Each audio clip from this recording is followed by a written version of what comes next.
materi mengenai moving class, perilaku anak, dan penerapan pembinaan disiplin pada anak. Perkenalkan, nama saya Rita Putri Budi Duyanti, NPM 418210918011. Perkenalkan, nama saya Fitna Nitya Iskanityas, non NPM 41182109180106. Nama saya Dias Nabila, NPM 41182109180108.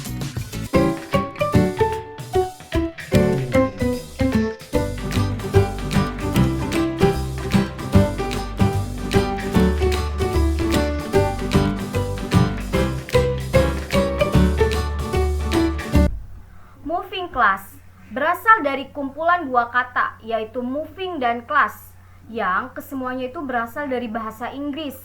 Moving artinya bergerak dan class artinya kelas.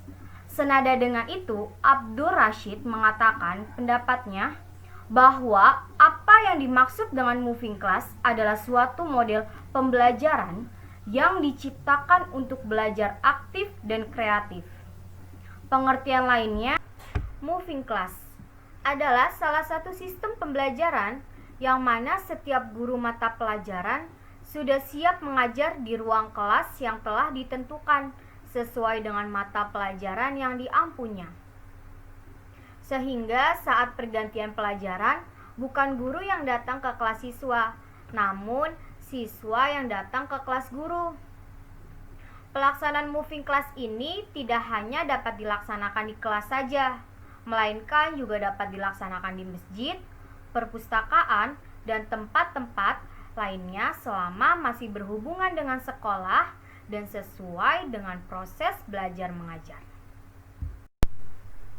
Sistem moving class ini merupakan suatu sistem yang full aktif karena aktivitas belajar siswa yang dibutuhkan, di mana ketika sebelum adanya sistem moving class ini, seorang guru yang harus aktif memasuki kelas ketika jam pelajaran berganti.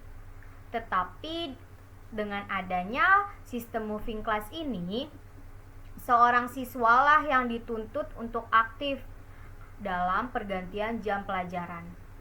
Jadi pelaksanaan sistem moving class ini sangat membutuhkan keaktifan siswa dalam belajar. Keaktifan siswa ini akan terlihat secara intelektual dan emosional, sehingga ia betul-betul berperan dan berpartisipasi dalam melakukan kegiatan belajar. Selain itu juga seorang siswa dituntut untuk kreatif dalam belajar karena guru sudah tidak lagi saatnya memerintahkan siswa untuk belajar. Namun, siswa harus belajar dengan kesadaran dirinya, sehingga siswa mampu menguasai konsep dengan sepenuhnya. Dalam penggunaan moving class ini juga dapat mengembangkan perilaku sosial anak, seperti berinteraksi, menurut Samsu Yusuf tahun 2006, menjelaskan perkembangan sosial siswa sekolah dasar ditandai dengan adanya perluasan hubungan selain dengan keluarga, juga dengan teman sebaya atau teman sekolah, sehingga ruang gerak sosialnya semakin luas. Selain itu, peserta didik lebih punya waktu untuk bergerak, sehingga selalu dalam kondisi segar untuk menerima pelajaran dan dapat mengembangkan kemampuannya dalam menciptakan, berpikir, dan kemampuan lainnya yang dimilikinya. Tujuan penerapan moving class yang pertama, memfasilitasi siswa yang memiliki beraneka macam gaya belajar, baik visual, auditori, dan khususnya kinestetik, untuk mengembangkan dirinya. Yang kedua, menyediakan sumber belajar, alat peraga, dan sarana belajar yang sesuai dengan karakter mata pelajaran. Yang ketiga, merangsang seluruh aspek perkembangan dan kecerdasan siswa. Keempat, meningkatkan kualitas proses pembelajaran. Kelima, meningkatkan keterampilan pendamping dalam memvariasikan metode dan media pembelajaran yang akan diaplikasikan dalam kehidupan siswa. Yang keenam, meningkatkan keberanian siswa untuk bertanya, menjawab, mengemukakan pendapat, dan bersikap terbuka pada setiap mata pelajaran. Dan yang terakhir, meningkatkan motivasi dan hasil belajar siswa. Lalu ada mengidentifikasi perilaku anak dalam moving class. Yang pertama, siswa menjadi lebih tanggung jawab karena siswa harus mencari ruang kelasnya pada setiap pergantian mata pelajaran. Yang kedua, siswa menjadi lebih akrab dengan teman yang lainnya atau lebih aktif berinteraksi ketika mereka berpindah kelas. Ada anak yang berpindah kelas secara bergerombol, ada yang berdua saja, dan ada yang sendirian. Kerekatan itu sendiri mempunyai suatu hubungan antara dua orang yang memiliki perasaan yang kuat satu dengan yang lainnya. Yang ketiga, melatih kedisiplinan siswa, karena saat perpindahan kelas, mereka harus tepat waktu dalam memasuki kelas yang selanjutnya.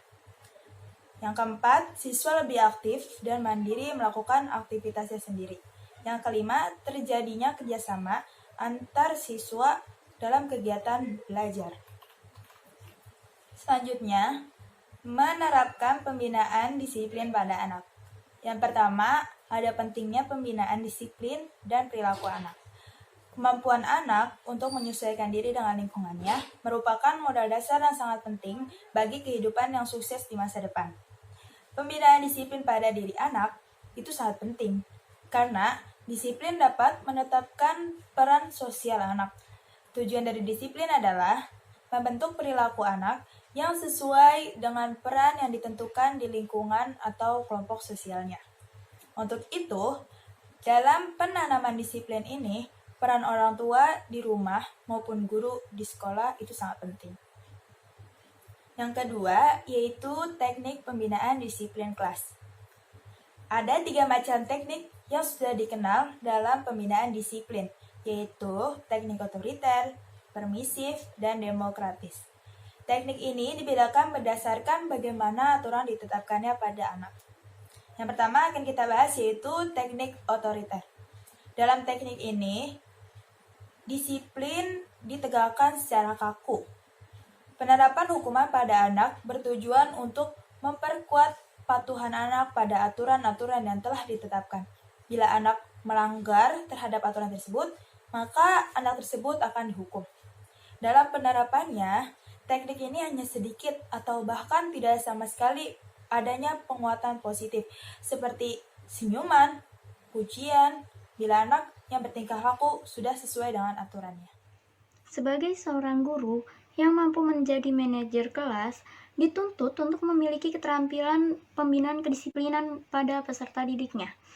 Nah, dalam pembinaan kedisiplinan ini terdapat 3 teknik yang harus dilakukan oleh guru, yaitu yang pertama ada teknik otoriter. Dalam teknik ini menerapkan sistem hukuman kepada anak yang bertujuan untuk memperkuat kepatuhan anak terhadap aturan-aturan yang telah ditetapkan. Dalam teknik ini, guru harus mempunyai kewibawaan dan otoritas terhadap anak yang menunjukkan bahwa ia memiliki kelebihan dan kekuasaan terhadap anak yang ia hadapi. Yang kedua ada teknik permisif. Teknik ini berlawanan dengan teknik otoriter, yaitu guru memberikan kebebasan kepada anak untuk mengembangkan perilakunya. Pada teknik ini, guru tidak mengarahkan anak untuk berperilaku yang sesuai dengan aturan dan kebiasaan yang ada pada kelompoknya. Anak dibiarkan untuk melakukan apa saja yang ia mau. Dalam hal ini, anak tidak merasa takut dan cemas yang berlebihan. Justru sebaliknya, anak akan lebih merasa agresif karena kurangnya pengawasan yang diberikan guru kepada anak, sehingga anak akan melakukan tindakan berdasarkan kemauannya sendiri. Yang ketiga ada teknik demokratis. Dalam teknik ini menekankan pada pemberian kesempatan untuk anak untuk berkembang dan tumbuh secara wajar, sehingga anak dapat mengembangkan kendali tingkah lakunya untuk melakukan hal yang benar tanpa harus diawasi secara ketat. Dalam hal ini, anak akan merasa lebih puas sehingga ia akan menjadi seorang yang percaya diri, mandiri, ramah, dan kreatif. Selanjutnya, penerapan disiplin kelas. Penerapan ini bisa dimulai dari hal-hal kecil, yaitu seperti masuk dengan tepat waktu, tidak membuang sampah sembarangan, berbaris dengan tertib saat ingin masuk kelas, meminta izin saat ingin keluar kelas, dan melaksanakan tugas piket sesuai jadwalnya masing-masing. Sekian dari kelompok kami. Semoga video ini bermanfaat. Kurang lebihnya mohon maaf. Wassalamualaikum warahmatullahi wabarakatuh.